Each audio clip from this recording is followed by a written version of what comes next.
பங்குனி திருவோணத்திலே திருத்தேர் கண்டுள்ளக்கூடிய செந்தாமரை கண்ணனுடைய திருநக்ஷத்திரம் பங்குனியில் திருவோணம். பங்கைச் செல்வி நாய்ச்சியாருக்கும் அதுவே திருநக்ஷத்திரம் என்றே சொல்லுவார்கள்.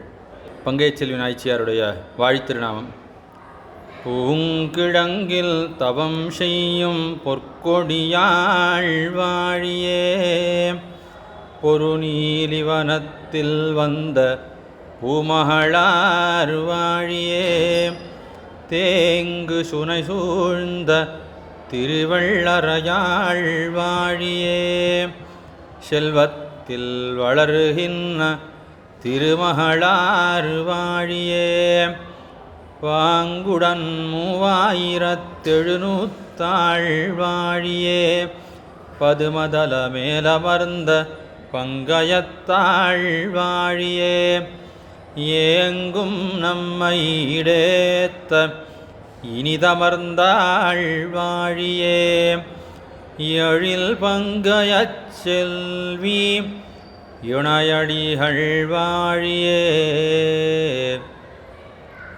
செந்தாமரை கண்ணனுடைய வாழித்திருநாமம்: பாராளும் சிபிவேந்தன் பங்கில் வந்தான் வாழியே, பதுமதலபதத்தை பாவித்தோன் வாழியே, சீரார் வள்ளரை பஞ்சதீர்த்தமுள்ளான் வாழியே, எழில் பிருகு மார்க்கண்டேயர்க்கிறங்கினான் வாழியே, தோராத பதுமமலர் களித்துரைத்தான் வாழியே, சுவேதவராகத் துருவாய்த் தொன்னினான் வாழியே, சீராரும் பங்கயச் செல்விக்கினியான் வாழியே, எழில் செந்தாமரை கண்ணன் திருவடிகள் வாழியே.